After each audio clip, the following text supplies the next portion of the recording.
Welcome gamers, Hazardor here, and today I want to give you my first impressions from the Battleborn beta that is out now on the PlayStation Store. It comes out soon for Xbox One and PC, but it's on the PlayStation Store right now. You do not need a code or to pre-order the game or anything to try it out, so just go and download it if you have a PS4. Now my first impressions of the game is that I'm very impressed indeed. The art design is the first thing that comes to mind when you look at it visually. It sort of reminds me of cartoons when I used to watch as a kid. The art design, just the cartoon feel in general, reminds me of my childhood, and that's made me like the game straight away. Am I used to realistic military shooters, sort of like The Division or Call of Duty, Battlefields, games like this, but this is definitely not a realistic shooter, but I still like it regardless. I'm pretty sure this game will cater to different audiences like 12 and under, or even mature audiences 18 plus, because it's got that shooter element, that team-based tactical 5-on-5 gameplay, but it can also be played by younger kids, so I reckon this game will be enjoyed by many different people. Now the graphics are very impressive, and that comes along with the art design. I've got nothing to complain about the graphics at all, and it really is eye-opening, especially considering for me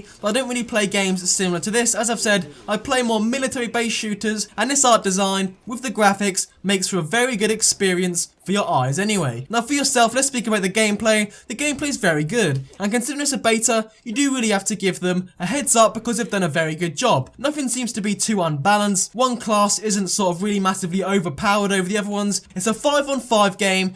Well, on multiplayer is 5-on-5. If you choose a story mode mission, 5 of you go into a game and defeat, well, it's a story mission. You go against bosses, there's story driven behind it, there's different enemies to fight, different environments, and it really is impressive. In this beta, we have 2 missions. One thing I liked in particular about them was that they were very long. They lasted about half an hour each. I was enjoying every moment of the mission because it was such a fun experience and nothing I've really played before. Now the classes themselves are very different from each other. This isn't a sort of game where there's 2, 3, 4 different classes, but they kind of feel pretty similar. No, this has loads of different characters and classes to choose from. In the beta, I think there's about 7, maybe 8, probably more or less 10 actually, and you can unlock them by progressing through the game. You have people who are massive, who have massive machine guns, you have sort of light people with arrows, specific characters who are dedicated to healing, and each one feels very specific to yourselves, and you really do have to cater to that specific character if you want to help your team out and not just go for kills or just play as a lone wolf. There's a massive emphasis on teamwork in this game, and that is something I really enjoyed about it too. You have to have one guy healing everybody, one guy has to deal the damage, one guy has to run around and distract them,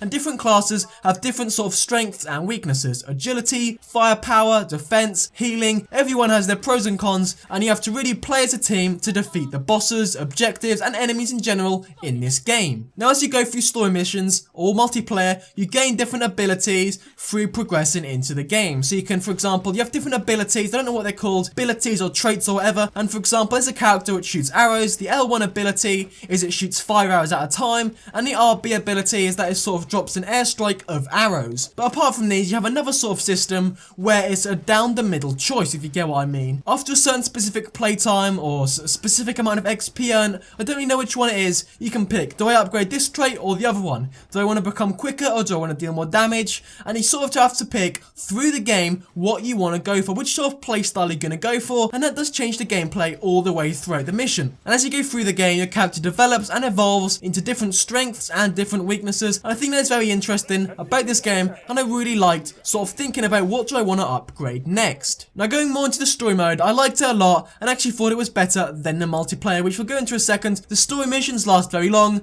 and the bosses aren't just massive sponges as we've seen in games recently, such as The Division or Destiny. The bosses are bullet sponges, of course, they take a lot of damage, but they do different attacks. Each of them feel very different from each other, and you have to sort of think about what you're going to do, what teamwork, what strategy you're going to use to take out this boss, and I found that very satisfying. The environment is very good, no matter if you're in a building, outside, in a sort of robot factory, whatever it may be, it feels very good, the graphics are great as I've said before, and the environment feels very suiting indeed. The enemies you encounter aren't really repetitive either. I didn't sort of feel that I was killing the same enemy again and again and again, and it got very boring. The enemy variety was pretty good, they had different attacks, and it really did refresh the gameplay again and again, and without a doubt, this game keeps making me want to come back, and I'm most definitely going to pick it up at launch now. Now as for the multiplayer, I can describe that in one word: fun. It doesn't take itself too seriously, which is pretty fun in my opinion, and it just leads to some really fun gameplay. I've probably said fun a bit too much times now, but if you guys play it, you will know what I mean. It's just a laugh to play, with friends or without, use teamwork, and it's not really taken too seriously in terms of rage quitting or people try harding loads. It's just a sort of casual game where people go to enjoy themselves,